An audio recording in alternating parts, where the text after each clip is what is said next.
الحمدللہ رب العالمین والصلاة والسلام علی سید الانبیاء والمرسلین وعلی آلہ واصحابہ اجمعین۔ اعوذ باللہ من الشیطان الرجیم، بسم اللہ الرحمن الرحیم۔ الہدایہ قرآن کلاس میں دورہ قرآنی انسائکلوپیڈیا میں سب کو خوش آمدید۔ اللہ رب العزت کا کروڑوں بار شکر ہے کہ اس کی توفیق اور احسان سے آج ایک بار پھر ہم اس کلاس میں حاضر ہیں اور قرآن کریم کی عظیم صحبتوں سے فیض یاب ہو رہے ہیں۔ اللہ پاک ہمیں اس اعلیٰ مقصد میں صراط مستقیم پر آخر دم تک استقامت نصیب فرمائیں۔ ہمارا ٹاپک، سب سے پہلا ٹاپک قرآن انسائکلوپیڈیا کے حوالے سے کہ وجود باری تعالیٰ پر دلائل، تو اس میں تیسرا موضوع ہمارا زیر بحث ہے کہ وجود باری تعالیٰ پر تسخیر کائنات سے استدلال، یعنی تسخیر کائنات، پوری کائنات کو ایک نظام کے تحت تدبیر کے ساتھ چلانا، پوری کائنات کو ایک نظام کے تحت چلانا، اس کو کہتے ہیں تسخیر کائنات۔ اور کل آپ نے اس میں ڈیٹیل پڑھا ہے کہ سورج کو، چاند کو، ستاروں کو اور کائنات کی ہر چیز کو اللہ پاک نے ایک نظام کے تحت چلا رکھا ہے ازل سے، اور ہمیشہ اسی طرح چلتا رہے گا۔ جب اللہ چاہے گا تو یہ نظام بدلے گا۔ آسمان اپنی جگہ پہ قائم ہے، اتنی ہیوی تخلیق آسمانوں کی، بغیر کسی نظر آنے والے ستون کے اللہ پاک نے اس کو تھاما ہوا ہے اور اس کا نظام چلایا ہوا ہے، رات اور دن کا نظام چلایا ہوا ہے۔ تو یہ تسخیر کائنات جو ہے، پوری کائنات ایک نظام کے تحت چل رہی ہے۔ یہ بار بار میں آپ کو بتا رہی ہوں تسخیر کا مطلب کیا ہے، مسخر کرنے کا مطلب کیا ہے، کہ پوری کائنات کو اللہ پاک نے ایک نظام کے تحت اپنے انڈر، اپنی اقتدار کے انڈر چلا رکھا ہے، اور وہ اسی طرح سے چل رہا ہے جس سے یہ ثابت ہوتا ہے کہ اللہ ایک ہے اور اللہ کا وجود اس کائنات میں موجود ہے، اور وہ ایک ہے، وہ ایک ہی سارے نظام کو چلا رہا ہے۔ تو تسخیر کائنات سے جو دلائل ہمیں ملتے ہیں، اس میں 3 آیات کل ہم نے پڑھی تھی۔ آیت نمبر 4 آج ہم نے پڑھنی ہے۔ یہ سورہ لقمان 31 نمبر سورت ہے اور اس کی آیت نمبر 20۔ سورہ لقمان سورت نمبر 31 اور آیت نمبر 20۔ اللہ پاک ارشاد فرماتے ہیں، بسم اللہ الرحمن الرحیم، الم تروا ان اللہ سخر لکم ما فی السماوات وما فی الارض۔ الم تروا، لوگوں کیا تم نے نہیں دیکھا، ان اللہ، کہ بے شک اللہ تعالیٰ نے، سخر لکم، مسخر فرما دیا ہے تمہارے لیے، ما فی السماوات، جو آسمانوں میں ہے، بالائی حصوں میں ہے، وما فی الارض، اور جو زمینوں میں ہے، جو کچھ بھی آسمانوں میں ہے اور زمین میں ہے، اللہ پاک نے سب کچھ مسخر فرما دیا ہے، ایک نظام کے تحت چلا دیا ہے۔ کس کے لیے؟ تمہارے لیے۔ یہ اللہ پاک سب کچھ کس کے لیے فرما رہے ہیں؟ سارے کائنات کا انتظام، کائنات کو وجود میں لانا اور پھر اس کو ایک نظام کے تحت چلانا، اور اتنی سہولیات اور اتنا کچھ عطا کرنا، یہ کس کے لیے ہے؟ ہمارے لیے، انسان کے لیے۔ اب یہ سب کچھ سمجھتے ہوئے اپنے رب کی محبتوں کو ذرا ماپتے جائیں کہ رب کی محبتیں ہمارے لیے کس مقام پر ہیں اور ہم ان محبتوں کے ساتھ کیا وفا کرتے ہیں اور کتنا اس محبت کا حق جو ہے وہ محبت سے ادا کرتے ہیں۔ وَأَسْبَغَ عَلَيْكُمْ نِعْمَهُ ظَاهِرَةً وَبَاطِنَةً، اور اسبغ اس نے پوری کر دی ہیں، علیکم تم پر، نعمہ نعم نعمت کی جمع ہے، نعمتن ایک نعمت، نعم اس کی جمع ہے، ہو سے مراد اللہ تعالیٰ یعنی اپنی نعمتیں اس نے مکمل کر دی ہیں، ظاہرتاً جو ظاہری ہیں، و باطنتاً اور جو باطن ہے۔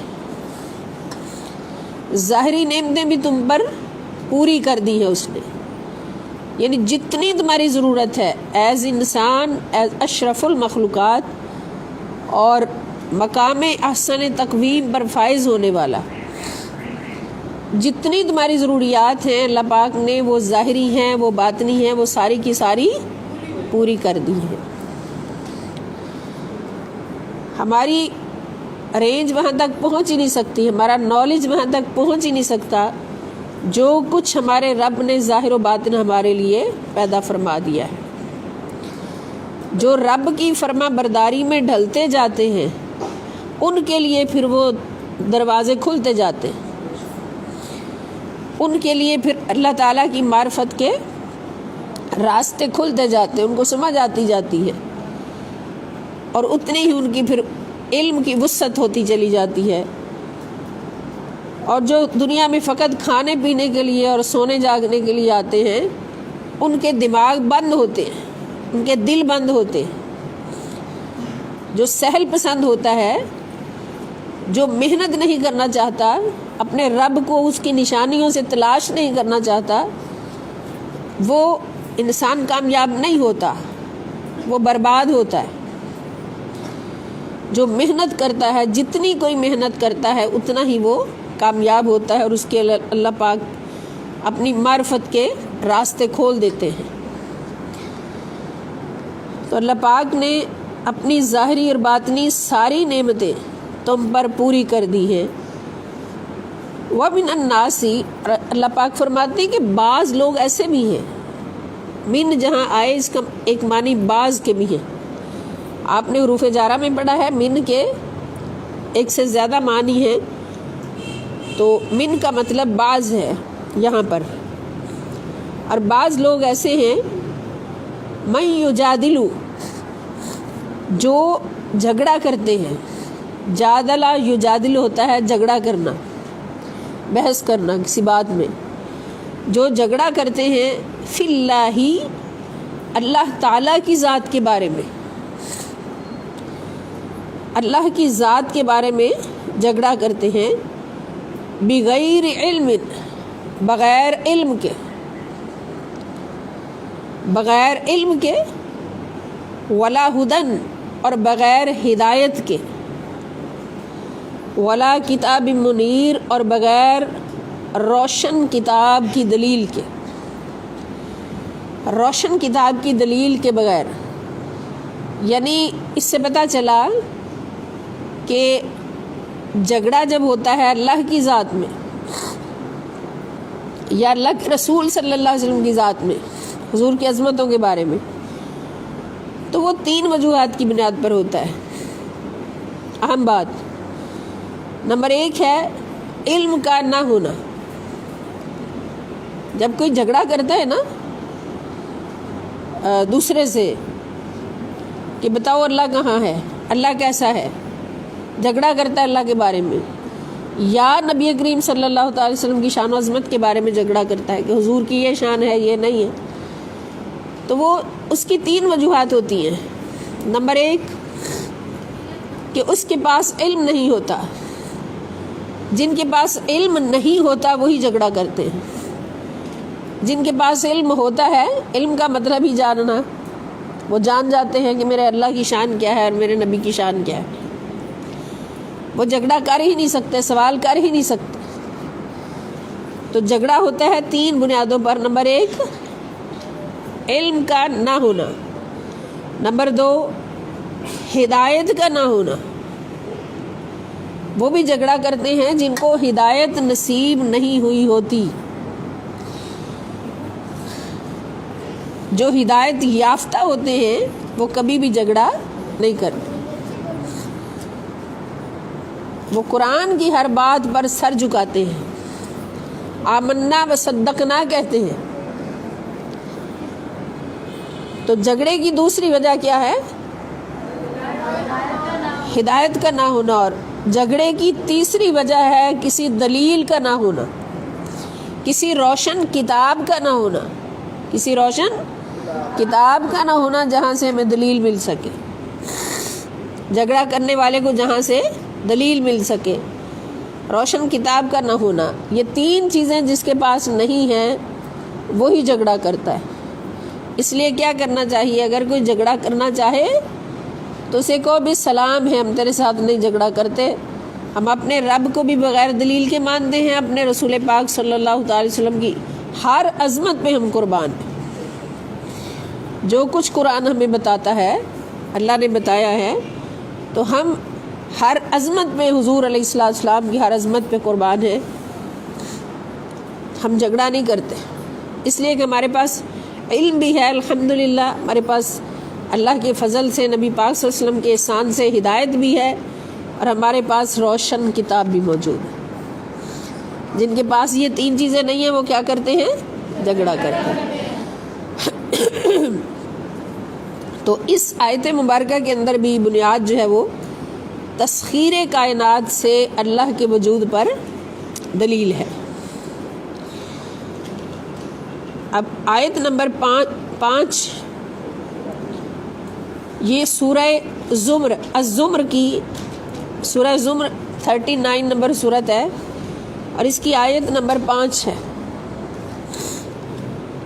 اللہ پاک ارشاد فرماتے ہیں خلق السماوات والارض بالحق، اس نے یعنی اللہ نے آسمانوں اور زمین کو صحیح تدبیر کے ساتھ پیدا فرمایا۔ بالحق، حق جہاں بھی آئے اس کا مطلب کیا ہوگا کہ صحیح تدبیر، حق تدبیر کے ساتھ پیدا فرمایا، یعنی جو بھی اس نے تدبیر فرمائی وہ حق ہے اور سچ ہے، اس میں کوئی شک نہیں۔ اس نے آسمانوں اور زمین کو صحیح تدبیر کے ساتھ پیدا فرمایا۔ یکور اللیل علی النہار و یکور النہار علی اللیل، یکور وہ لپیٹتا ہے۔ اب اس لفظ میں ذرا غور کریں، کورا اس کا ماضی ہے، یکور فعل مضارع ہے، تکویر اس کا مصدر ہے، باب تفعیل آپ نے پڑھا ہے۔ اس کا مطلب لپیٹنا۔ لپیٹنا کیا ہے؟ چیز پڑی، اس کے اوپر کوئی چیز ڈال کے اس کو لپیٹ دیا۔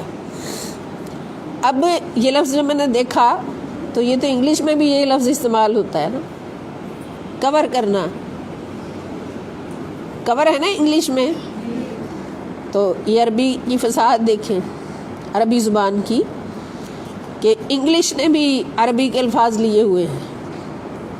کور کرنا، یکورو، اب بھولے گا تو نہیں نا، یہ بات میں نے اس لیے بتائی تاکہ آپ کو یہ لفظ یاد رہے، اس کا میننگ جو ہے وہ یاد رہے۔ کور کرنا کیا ہوتا ہے؟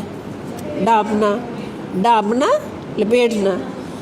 تو یہاں بھی اللہ پاک فرماتے ہیں یکور اللیل، وہ لپیٹ دیتا ہے رات کو، علی النہاری، دن پر، رات کا کور دن پر ڈال دیتا ہے، اس کا مطلب یہ ہوا ہے۔ پھر کیا ہوتا ہے؟ دن پر رات چھا جاتی۔ وَيُكَوِّرُ النَّهَارَ عَلَى اللَّيْلِ، اور لپیٹ دیتا ہے دن کو رات پر، دن پر رات کا کور ڈال دیتا ہے اور رات پر دن کا کور ڈال دیتا ہے۔ یہ بھی تو وہی کر سکتا ہے نا، کون ایسے کر سکتا ہے؟ کل کائنات پہ ایک ہی نظام. ہم زیادہ سے زیادہ یہ کر سکتے نا، اندر لائٹ آ رہی ہے باہر سے، ہم کھڑکیوں کے دروازوں کے آگے پردے ڈال کے بالکل لائٹیں ساری بند کر کے اندھیرا کر دیں. تو یہ اصل رات تو نہیں ہے نا، یہ تو ایک مصنوعی اندھیرا ہم نے بنا لیا. تو اصل رات کب بنتی ہے؟ جب دن کا کور رات کے اوپر چڑھ جاتا ہے، دن کے اوپر رات کا کور چڑھ جاتا ہے. اور دن اس وقت ہوتا ہے جب رات کے اوپر دن کا کور چڑھ جاتا ہے. تو جو یہ کام کرتا ہے وہی خدا ہے، وہی خدا ہے. اس نے رات اور دن کو بھی مسخر کیا. وَسَخَّرَ الشَّمْسَ وَالْقَمَرَ، اور اسی نے مسخر کر دیا ہے سورج اور چاند کے نظام کو.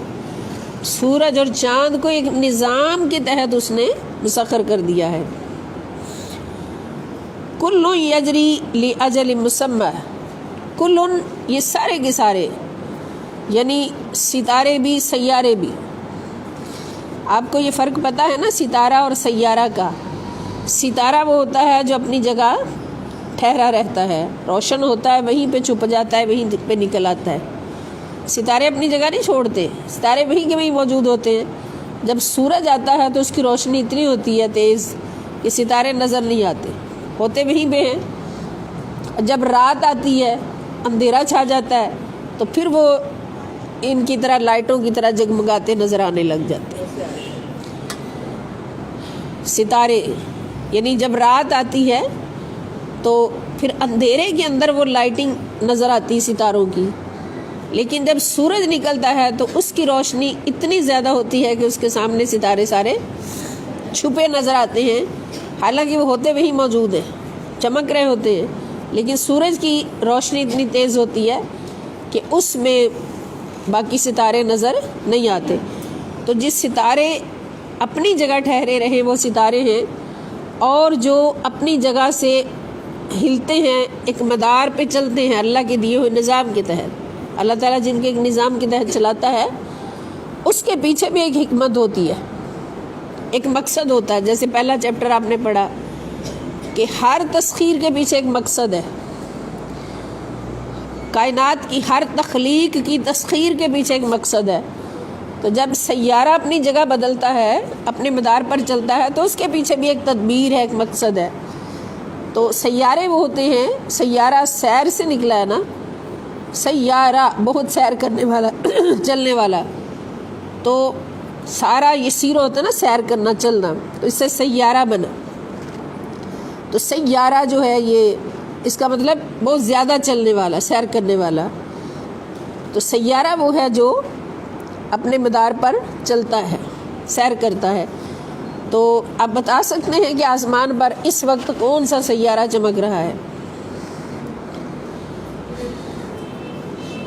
بولے بھائی. سورج.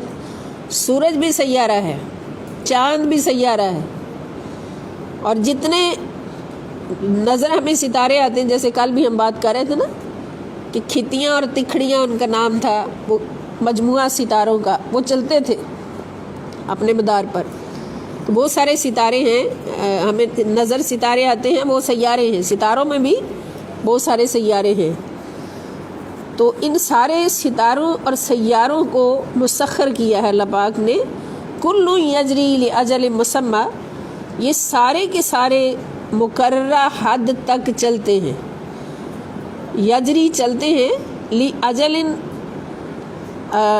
مدت مسمن مقرر کی ہوئی، مقررہ مدت میں چلتے ہیں.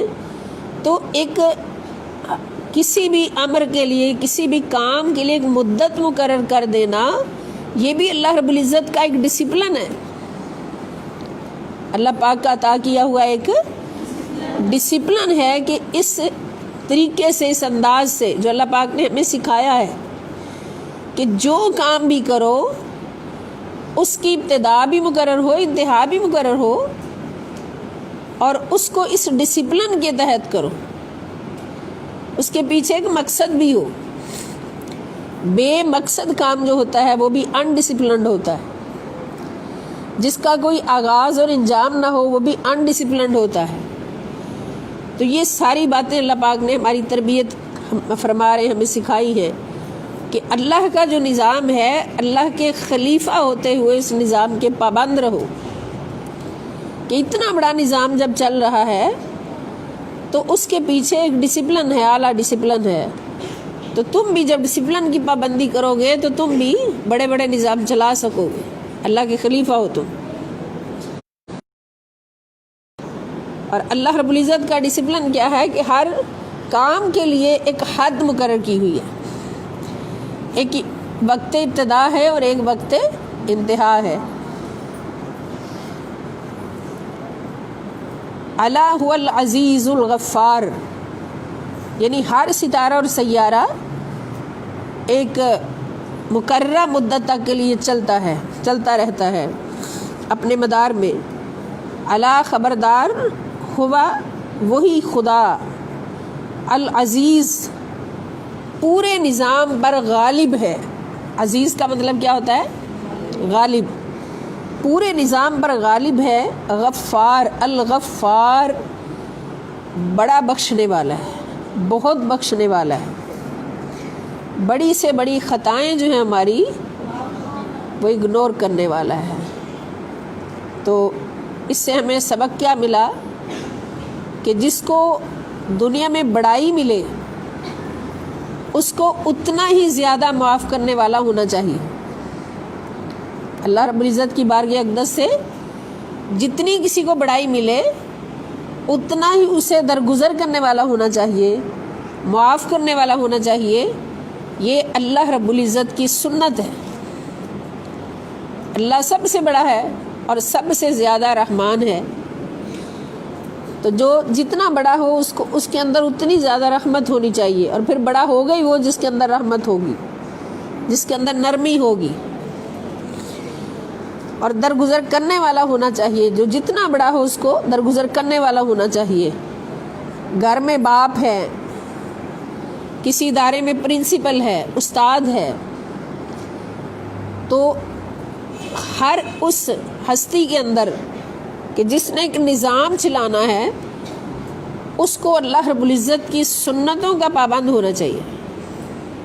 جیسے استاد ہے تو سب سے پہلا استاد کون ہے اس کائنات کا؟ اللہ تعالیٰ۔ تو جب اللہ پاک نے اپنے استاد ہونے کا ظہور فرمایا اور بیان فرمایا قرآن میں، تو استاد بتانے سے پہلے اپنا جو نام بتایا وہ کیا بتایا؟ الرحمن۔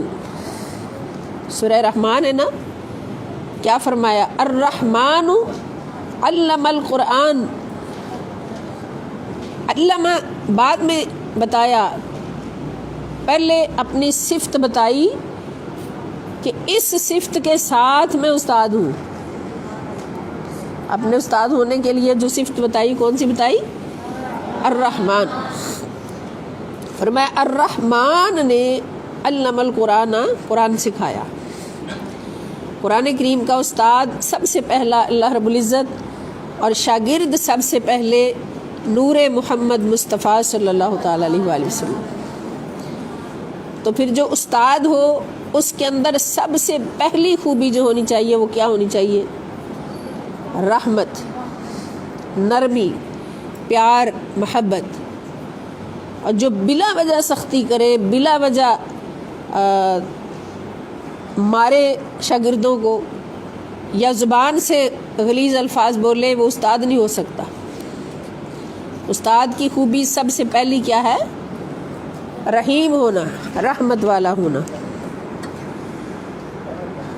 تو اس کائنات کا نظام درہم برہم جو انسانوں کے ہاتھوں میں ہے، جو اللہ کے ہاتھ میں ہے، وہ تو اسی طرح چل رہا ہے۔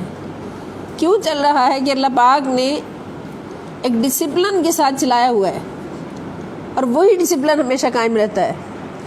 جو انسانوں کے ہاتھوں میں ہے، درہم برہم ہوتا ہے، تو اس کی وجہ یہی ہوتی ہے کہ انسان اللہ کی سنت ادا نہیں کرتا۔ اللہ کا خلیفہ تو بنا ہوا ہے اور اس کی خلافت کا حق ادا نہیں کرتا، تو پھر یہ نظام درہم برہم ہو جاتا ہے۔ اللہ کا نظام عدل ہے، جب انسان عدل نہیں کرتا تو پھر فساد پیدا ہوتے ہیں۔ اللہ کا نظام معاف کر دینا ہے، محبتیں عطا کرنا ہے، بے لوث دوسروں کے دکھ بانٹنا ہے۔ انسان جب اس نظام پر نہیں آتا تو پھر یہ معاشرہ جو ہے یہ دکھوں کا شکار ہو جاتا ہے، پریشانیوں کا شکار ہو جاتا ہے۔ اس لیے ہمیں سب سے پہلے یہ سوچنا ہے کہ ہم اللہ تعالیٰ کی خلیفہ ہیں اور ہر کام میں ہمیں اللہ تعالیٰ کی سنتوں کو ادا کرنا ہے، خلافت کا حق ادا کرنا ہے۔ یہ سورہ زمر سورت نمبر 39 اور آیت نمبر 5 تھی۔ اب اگلی آیت نمبر 6 ہے، اللہ الذی سخر لکم البحر لتجری الفلک فیہ بامرہ۔ اللہ الذی، اللہ وہی ہے جس نے مسخر کر دیا، لکم تمہارے لیے، تمہارے قابو میں دے دیا، البحر سمندر کو، سمندر کو تمہارے قابو میں دے دیا، لتجری تاکہ چلتی رہے، الفلک کشتیاں اور جہاز، فیہ اس میں، تاکہ بڑی بڑی کشتیاں اور بڑے بڑے جہاز، بحری جہاز اس میں چلتے رہے، بِأَمْرِهِ اللہ کے حکم سے۔ یہ جو کشتیاں اور جہاز چلتے ہیں قابو میں تمہارے دیے ہیں، ہاتھ تمہارے ان کو چلاتے ہیں، لیکن چلتے وہ اللہ کے حکم سے، اس میں تمہارا کمال نہیں ہے۔ جب اتنا بھاری جہاز جو ہے، بحری جہاز پانی کی تہہ پر چلتا ہے، چلانے والا انسان ہوتا ہے مگر حکم اس میں کس کا ہوتا ہے؟ اللہ تعالیٰ، اللہ کا حکم ہوتا ہے۔ اس سے پتہ چلا ہے کہ کوئی جہاز ہل بھی نہیں سکتا جب تک اللہ تعالیٰ کا حکم نہ ہو۔ پھر اللہ کتنا رحمان ہے کہ ادھر انسان اس کو کوئی بٹن دباتا ہے، بٹن پھیرتا ہے، چابی لگاتا ہے، اور ادھر اللہ تعالیٰ حکم دے دیتا ہے اور جہاز بھاگنا شروع ہو جاتا ہے۔ انسان کے لیے بھاگتا ہے نا، تو وہ خدا ہے جو ہر وقت تمہارے ساتھ ہے، کبھی بھی تم سے جدا نہیں، اور جو کچھ تم کرنا چاہتے ہو اللہ رب العزت کی رضا اس میں شامل ہو جاتی ہے، تاکہ وہ چلتی رہے سمندر میں اللہ کے حکم سے۔ اور کس لیے چلائے یہ کشتیاں اور جہاز سمندر میں؟ وَلِتَبْتَغُوا تاکہ تم تلاش کر سکو، من فضلہ اللہ کا فضل، رزق کی صورت میں، اللہ کا فضل رزق کی صورت میں تلاش کر سکو۔ تو اب سمندروں میں، سمندروں کو تمہارے لیے مسخر کیوں کیا؟ کہ سمندروں کے اندر بھی اللہ پاک نے تمہارا رزق رکھا ہے۔ اور کشتیاں اور جہاز کیوں اس کے اوپر چلائے؟ اس لیے کہ ان کے ذریعے سے تم سمندروں کے اندر سے اپنا رزق تلاش کر سکو۔ اگر کشتیاں اور جہاز نہ ہو تو پھر تو کوئی نہ کر سکے، سمندروں کا سفر ہی نہ کر سکے، مشکل ہو جائے۔ یہ جو ہوتے ہیں غوطہ خور، وہ کرتے ہیں، اندر جاتے ہیں اپنے ساتھ وہ آکسیجن کے باکس لگا کے غوطہ زنی کرتے ہیں، لیکن اس میں تو اتنا رزق تلاش نہیں نہ ہو سکتا، اتنی دیر تو انسان نہیں نہ سفر کر سکتا جتنی دیر ایک بحری جہاز یا کشتی جو ہے۔ وہ پہلے جب حج پہ جاتے تھے بحری جہازوں میں تو راستے میں 2 مہینے لگ جاتے تھے، غالباً 1 ماہ لگ جاتا تھا، 2 ماہ لگ جاتے تھے۔ تو اگر بحری جہاز یا کشتیاں نہ ہوں تو پھر اتنا لمبا سفر انسان غوطہ خور بن کر نہیں کر سکتا، تیراک بن کر نہیں کر سکتا، بلکہ راستے میں اتنے وہ منجدار آ جاتے ہیں اور بکھری ہوئی لہریں آ جاتی ہیں کہ جہاز بھی ان کے سامنے بے بس ہو جاتے ہیں، تو انسان کے لیے سفر کرنا مشکل ہوتا۔ تو اللہ پاک نے اگر سمندر کے اندر رزق رکھا تو اس رزق کو تلاش کرنے کے لیے اللہ پاک نے ہمیں وسائل بھی دیے۔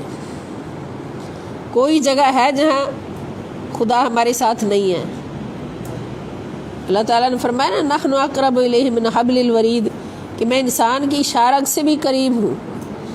یہ قرب ہے اس کا کہ جہاں بھی ہم اسے پکاریں وہ وہی موجود ہے ہمارے لیے، تاکہ تم تلاش کر سکو اللہ کا فضل رزق کی صورت میں وَلَعَلَّكُمْ تَشْكُرُونَ، اور ساتھ ہی اللہ تعالیٰ فرماتے ہیں اس لیے بھی یہ سب کچھ تمہیں دیا کہ تم اللہ کا شکر ادا کرو، اللہ تعالیٰ کا شکر ادا کرو۔ اب شکر زبان سے نکلتا ہے نا، جب کوئی اعلیٰ نعمت ملتی ہے، کچھ بھی اللہ پاک کی بارگاہ سے ملتا ہے، رزق ملتا ہے، بندہ کہتا ہے یا اللہ تیرا شکر۔ تو یہ شکر ادا کرنا بندے کا، یہ اللہ کی چاہت ہے۔ تو اس کا مطلب ہے کہ شکر نکلتا ہی اس کی زبان سے ہے جو اللہ کی چاہت میں ہوتا ہے، اللہ کی چاہت کو پورا کرنے والا ہوتا ہے، اسی کی زبان سے شکر نکلتا ہے۔ تو پھر اس پر بھی اللہ کا شکر کہ اس نے شکر کرنے کی توفیق دی۔ جس کو شکر کرنے کی توفیق ملی وہ بھی اللہ تعالیٰ کا شکر کرے کہ مولا تیرا شکر ہے کہ میں تیرے چناؤ میں آ گیا، میں تیرے انتخاب میں آ گیا، میں تیری چاہت میں آ گیا۔ اللہ پاک فرماتے ہیں تاکہ تم اللہ تعالیٰ کا شکر ادا کرو، یہ اللہ کی چاہت ہے۔ وَسَخَّرَ لَكُم مَّا فِي السَّمَاوَاتِ وَمَا فِي الْأَرْضِ، وَسَخَّرَ، اور اسی نے مسخر کیا، لکم تمہارے لیے، ما فی السماوات جو کچھ آسمانوں میں ہے، وما فی الارض اور جو کچھ زمین میں ہے، جمیعا منہ، جمیعا سارے کا سارا، جو نظام آسمانوں کا ہے، جو نظام زمین کا ہے، سارے کا سارا اس نے مسخر کر دیا، منہ اپنی طرف سے، اپنے حکم سے، یعنی اللہ نے اپنے حکم سے سب کچھ تمہارے لیے مسخر کر دیا۔ اندھیری رات ہوتی ہے تو ستارے چمکتے ہیں اور تمہاری دنیا کو روشن کر دیتے ہیں، ہمارے سفر آسان کر دیتے ہیں۔ پچھلے زمانوں میں تو سفر ہوتا ہی ستاروں کے بنیاد پر تھا، ستاروں کے بھروسے پر، کہ ستاروں کی روشنی سے لوگ سفر کرتے تھے، اور دن چڑھتا ہے تو دن کے سارے معاملات وہ چلا دیتا ہے۔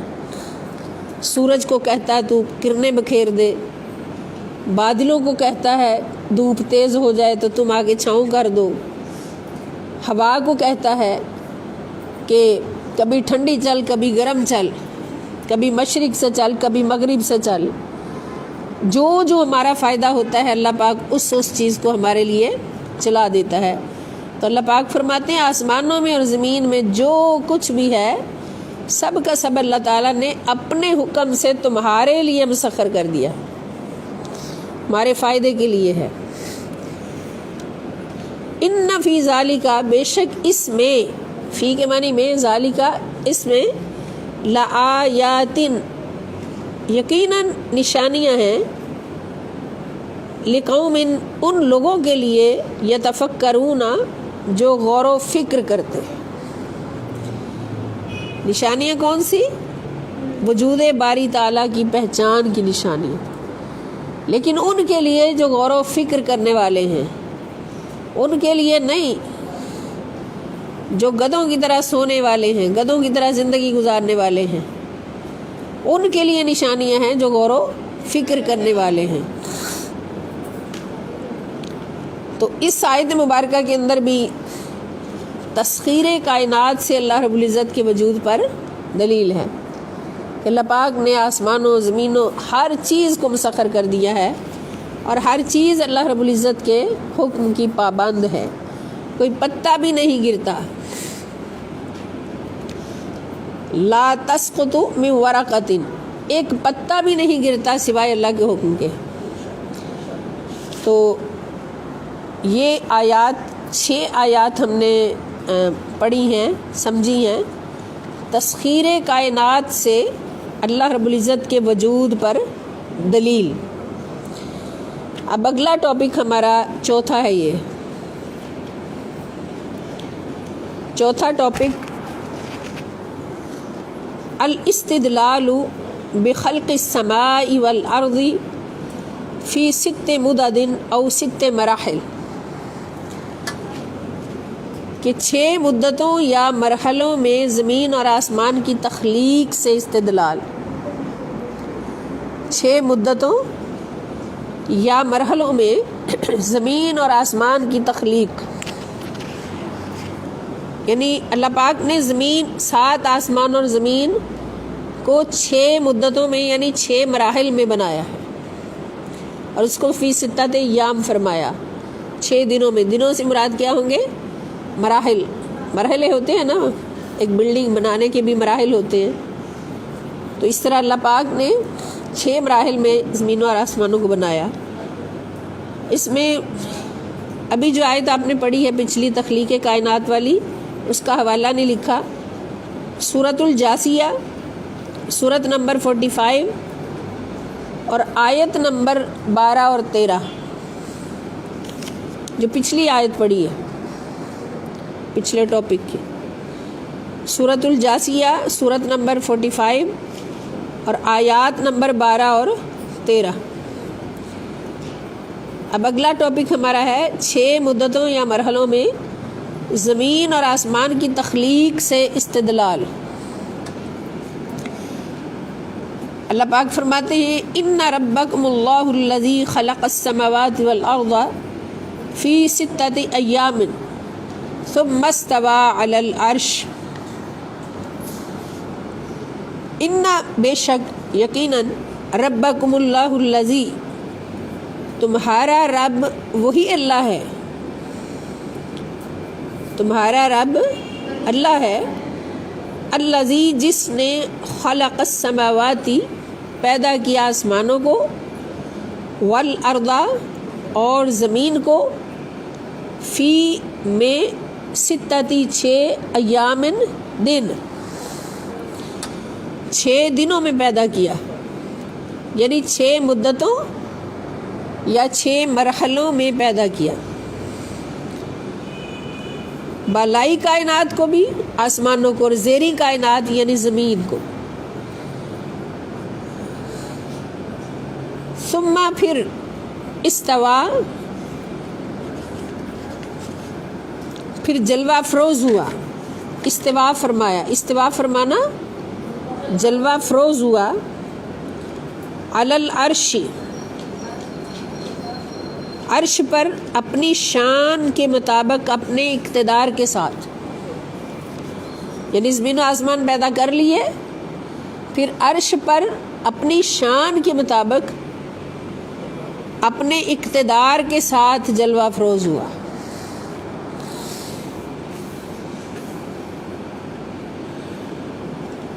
اللہ کی شان کیا ہے؟ اللہ اکبر، اللہ سب سے بڑا، خالق کائنات، مالک کائنات، رازق کائنات، رب کائنات۔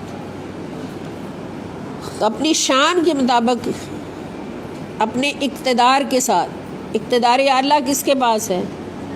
اللہ تعالیٰ کے پاس، اقتدار اعلیٰ اللہ کے پاس ہے، اور زمین پر جو اقتدار بندوں کے پاس ہے یہ اللہ کا خلیفہ ہونے کے ناطے اللہ کا عطا کیا ہوا ہے، اور پوری کائنات کا اقتدار جو ہے وہ اللہ تعالیٰ کے پاس ہے۔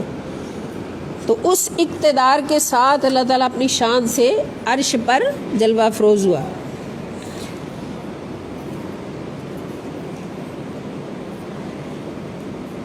یعنی تخلیق کائنات کے بعد اس کے تمام عوالم اور اجرام میں اپنے قانون اور نظام کے اجراء کی صورت میں متمکن ہوا۔ یعنی عرش پر جلوہ افروز ہونے کا مقصد کیا تھا؟ یہ بات سمجھنے کی کہ جو اس نے ایک کائنات بنائی تھی، آسمان اور زمین بنائے تھے،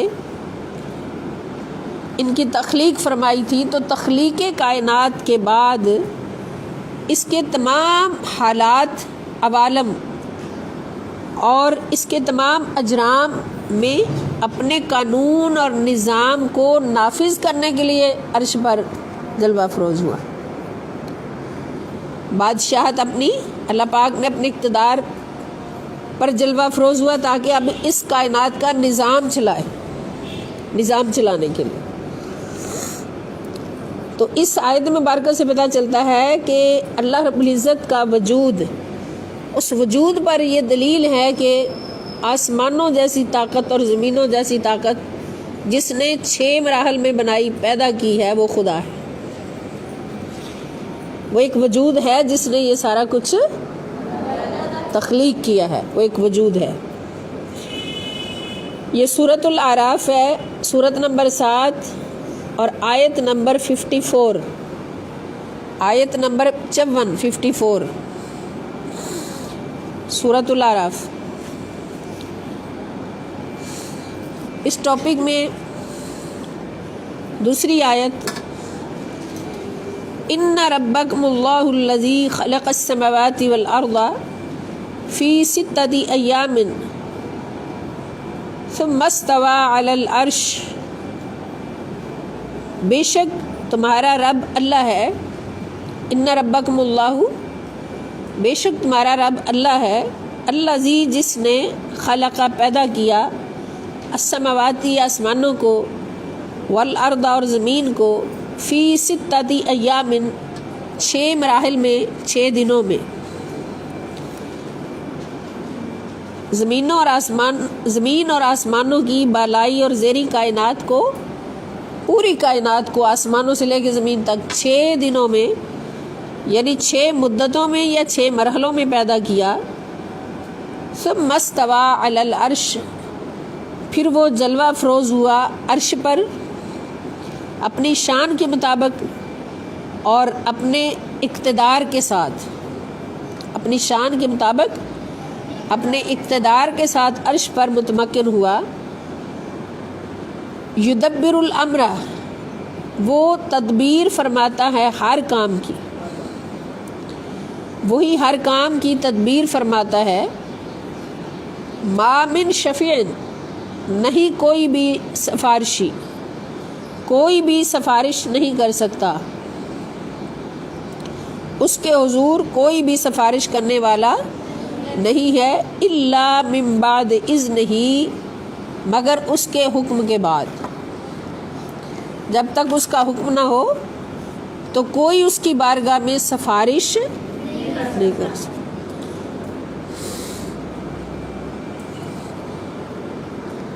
سفارش کوئی نہیں کر سکتا، وہی کر سکتا ہے جس کو اللہ تعالیٰ حکم دے۔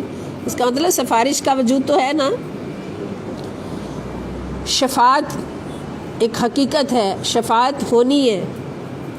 یہ قرآن پاک کی آیت اس بات پر بھی دلیل ہے کہ اللہ پاک کی بارگاہ میں سفارش ہوگی، شفاعت ہوگی، مگر وہی کر سکے گا جس کو اللہ تعالیٰ اجازت دیں گے۔ من ذا الذی یشفع عندہ الا باذنہ، کہ کون اللہ کی بارگاہ میں شفاعت کر سکتا ہے بغیر اس کے اذن کے۔ اس کا مطلب شفاعت ہوگی اللہ کی بارگاہ میں، سفارش ہوگی، مگر وہی کر سکے گا جس کو اللہ پاک اجازت دیں گے۔ تو سب سے بڑی اجازت کس کو ملے گی؟ سب سے بڑا شفاعت کا حق ہمارے پیارے نبی حضرت محمد مصطفیٰ صلی اللہ تعالیٰ علیہ وآلہ وسلم کو ملے گا، اور حضور شفاعت فرمائیں گے۔ حضور فرماتے ہیں کہ اللہ رب العزت کے عرش کے دائیں طرف ایک مقام ہوگا، مقام محمود، ایک کرسی رکھی جائے گی اور اس پر صرف میں بیٹھوں گا، اور حضور فرماتے ہیں وہ مقام محمود ہوگا، وہ میرے لیے ہوگا، اور میرے دونوں ہاتھوں میں جھنڈے ہوں گے 2، ایک ہاتھ میں لواء الکرم ہوگا، ایک ہاتھ میں لواء الحمد ہوگا۔ لواء کا مطلب جھنڈا، تو لواء الحمد یہ ثابت کرے گا کہ جو اللہ کے دائیں طرف بیٹھا ہوا ہے، شان والا نبی، آن والا نبی صلی اللہ تعالیٰ علیہ وآلہ وسلم، پوری کائنات سے بڑھ کر یہ اللہ کی حمد کرنے والا ہے۔ کتنی حمد ہوئی اللہ کی ازل سے ابد تک، وہ ساری کی ساری حمد ایک طرف، انسانوں کی طرف سے، ہر مخلوق کی طرف سے، یسبح للہ ما فی السماوات والارض، جو کچھ آسمان اور زمینوں میں سب اللہ کی تسبیح کرتے، ہر گھڑی کرتے۔ نبیوں کی حمد، رسولوں کی حمد، فرشتوں کی حمد، وہ ساری حمد ایک طرف، اور تنہا محمد مصطفیٰ صلی اللہ علیہ وسلم کی ہوئی حمد ایک طرف۔ لواء الحمد یہ ثابت کرے گا، اور لواء الکرم یہ ثابت کرے گا کہ آج سب سے زیادہ شفاعت کا حق کس کو ملے گا؟ وہ رسول اللہ صلی اللہ تعالیٰ علیہ وآلہ وسلم کو ملے گا۔ تو شفاعت اللہ کے یہاں کون کر سکتا ہے؟ جس کو اللہ تعالیٰ اجازت دے. ایک الگ موضوع ہے، اس پر بھی انشاءاللہ ہمارا آئے گا ٹاپک. ذالکم اللہ ربکم، ذالکم اللہ یہی ہے اللہ، ربکم جو تمہارا رب ہے، یہی ہے اللہ جو تمہارا رب ہے. فاعبدوہ بس اسی کی عبادت کیا کرو. افلا تذکرون کیا تم نصیحت قبول کرنے کے لیے غور نہیں کرتے؟ کیا تم نصیحت قبول کرنے کے لیے غور و فکر نہیں کرتے؟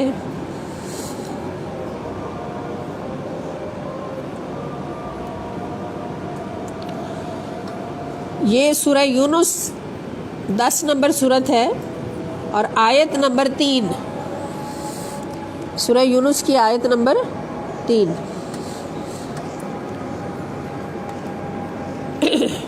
اگلی آیت اس ٹاپک کی تیسری آیت،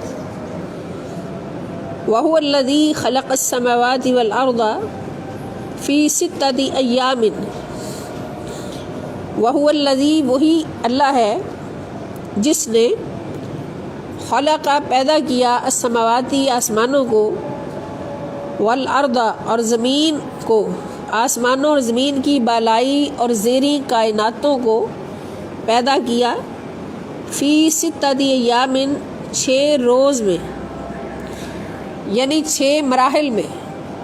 تخلیق کے جو مراحل ہوتے ہیں، جیسے انسان پیدا ہوتا ہے نا، تو انسان اتنا بڑا تو نہیں ایک دم سے بن جاتا ہے. انسان کی تخلیق کے مراحل ہیں، ایک قطرہ آب سے شروع ہو کے پورے انسان تک کتنے مراحل ہیں ماں کے پیٹ میں. تو اس طرح ہر تخلیق جو ہے یہ بھی اللہ تعالیٰ کا ڈسپلن ہے کہ تخلیق کی مضبوطی کے لیے اور تخلیق کو کمپلیٹ ہر جہت سے کمپلیٹ کرنے کے لیے اس کو مراحل سے گزارا جاتا ہے، تاکہ اس کے اندر ہر خوبی پیدا ہو، ہر مضبوطی پیدا ہو.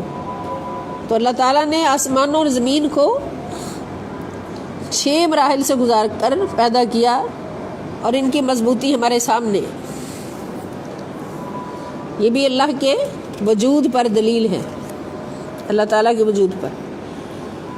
تو 6 مراحل میں پیدا کیا. وَكَانَ عَرْشُهُ عَلَى الْمَاءِ، اور ان کی تخلیق سے پہلے اللہ تعالیٰ کا عرش پانی پر قائم تھا. اللہ کا عرش کہاں تھا؟ پانی پر تھا. یعنی تخت اقتدار جو تھا اللہ تعالیٰ کا، تخت اقتدار، عرش سے مراد تخت اقتدار ہے، وہ پانی پر تھا. تو اس نے اس سے زندگی کے تمام آثار کو اور تمہیں پیدا کیا. لِيَبْلُوَكُمْ، تاکہ وہ آزمائے تمہیں. ایُّکم، کون تم میں سے احسن عملا، عمل میں سب سے اچھا ہے. تاکہ وہ تمہیں آزمائے کہ تم میں سے عمل میں سب سے بہتر کون ہے، عمل میں سب سے اچھا کون ہے. اب یہ بات پکی ہو گئی نا سمجھ کہ یہ سب کچھ بنایا ہی اللہ نے اس لیے ہے کہ ہم اچھے عمل کریں. ہم سے انسانوں سے اچھے اعمال کروانے کے لیے اللہ پاک نے انسان کی خاطر اتنا بڑا نظام اس لیے چلایا کہ انسان اچھے اعمال کرے. کون تم میں سے یہ پہلے بھی بات ہوئی تھی نا، الذی خلق الموت والحیات لیبلوکم ایکم احسن عملا. اللہ نے زندگی کے ساتھ موت کو جوڑا ہے. اس کا مقصد ہے کہ ہماری زندگی کا ایک سٹارٹ رکھا ہے، ایک اینڈ رکھا. سٹارٹ زندگی ہے، اینڈ موت ہے. تو یہ درمیان میں جو وقت دیا اس کا بہت بڑا مقصد ہے. اور وہ مقصد کیا ہے کہ تم میں سے کون عمل میں سب سے بہتر نکلے گا. اس وقت میں تم میں سے کون سب سے اچھے عمل کرے گا، بہترین عمل کرے گا. یہ مقصد ہے. اللہ تعالیٰ نے یہ نہیں فرمایا، یہ غور کی بات ہے کہ اس میں تم میں سے کون اچھے عمل کرے گا، کون برے عمل کرے گا. اگر اس طرح فرمایا جاتا نا کہ تم میں سے کون اچھے عمل کرے گا، کون برے عمل کرے گا، تو اس کا مطلب ہمیں دونوں مقصد دیے اللہ تعالیٰ نے کہ برے عمل کرنا بھی ہے اس دنیا میں اور اچھے بھی کرنا ہے. نہیں، اللہ تعالیٰ نے فرمایا اس لیے تمہیں یہ زندگی دی مختصر کہ تم میں سے احسن عمل کون کرے گا، اچھے عمل کون کرے گا. تو اس کا مطلب ہے کہ یہ مختصر زندگی جو ہمیں ملی زندگی اور موت کے درمیان، یہ فقط اچھے اعمال کے لیے ملی ہے، یہ برے اعمال کے لیے نہیں ملی. تو جو اچھے اعمال کر کے جاتا ہے وہ فی جنت میں خالدین فیہا ہمیشہ ہمیشہ رہے گا انشاءاللہ. اللہ پاک ہمیں دوزخ کی آگ سے ہمیشہ بچائیں اور جنت کی نعمتوں سے اللہ پاک ہم سب کو بھرپور نعمتیں عطا فرمائیں. وَلَئِن قُلْتَ، اور اگر آپ ان سے کہہ دیں، یعنی کافروں سے اگر آپ کہہ دیں انکم، کہ بے شک تم مبعوثون، دوبارہ اٹھائے جاؤ گے، من بعد الموت، موت کے بعد، اگر تم کافروں سے یہ کہہ دو کہ تمہیں موت کے بعد دوبارہ اٹھایا جائے گا، لَيَقُولَنَّ، تو ضرور بر ضرور کہیں گے، الذین، وہ لوگ، کفروا، جنہوں نے کفر کیا، کافر لوگ ضرور کہیں گے، ان ھذا الا سحر مبین، کہ یہ تو فقط جادو ہے، یہ تو سری جادو کے سوا کچھ نہیں ہے. ان ھذا، نہیں ہے یہ، الا مگر سحر مبین، ایک سری جادو ہے، سری جادو کے سوا یہ کچھ نہیں ہے دوبارہ زندہ کر کے اٹھایا جانا. تو اس آیت مبارکہ کے اندر بھی آسمانوں اور زمین کا 6 دن کے اندر تخلیق ہونا، 6 مراحل سے گزار کر تخلیق کرنا، اور پھر اس کا مقصد بتا دینا، یہ اللہ رب العزت کے وجود پر دلیل ہے، وجود باری تعالیٰ پر دلیل ہے. یہ آیت ہے سورہ ہود، سورت ہود کی آیت ہے، ہود سورت نمبر 11، اس کی آیت نمبر 7، سورت نمبر 11 کی آیت نمبر 7 ہے. تو یہ زمین اور آسمانوں کے 6 مراحل میں تخلیق ہونا جو ہے اللہ رب العزت کی بارگاہ سے، یہ بھی اللہ کے وجود پر دلیل ہے. یہ ہمارا ٹاپک ہے. اللہ پاک ہمیں سمجھنے، یاد رکھنے اور ہر حکم کو اور ہر فیض کو اپنی زندگیوں میں نافذ کرنے کی توفیق عطا فرمائے. اللہم ارزقنا ایمانا کاملا، اللہم نور قلوبنا بالانوار القرآن الکریم، اللہم نور قلوبنا بانوار الاحادیث النبویہ، بجاہ نبیک الکریم صلی اللہ تعالی علیہ وسلم، برحمتک یا ارحم الراحمین. فصلی اللہ تعالی علی خیر خلقہ ونور عرشہ وزینت فرشہ سیدنا و مولانا محمد وآلہ واصحابہ اجمعین برحمتک یا ارحم الراحمین. والسلام علیکم ورحمۃ اللہ وبرکاتہ، وإلی اللقاء انشاءاللہ تعالی. آئندہ کلاس انشاءاللہ حسب معمول نیکسٹ ویک میں بروز بدھ ہوگی، بروز پیر منگل اور بدھ 3 دن ہوگی انشاءاللہ. اللہ پاک سب کی خیر فرمائے.